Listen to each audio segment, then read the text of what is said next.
নানা নানি শ্বশুর শাশুড়ি আপনজন যারা কবরে ঘুমিয়ে আছে তারা তো ঈদের আনন্দ পেল না। তাদের জন্য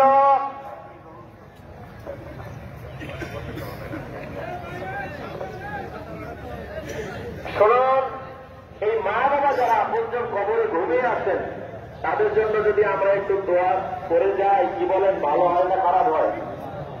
ঘন্টার পর দোয়া হবে না। আপনি কি হচ্ছে এখন কোরবানিও করবেন না, কোন কাজ নাই, একটু বন্ধু বান্ধব আপনজনদের বাড়ি বেড়াতে যাবেন, এতটুকু।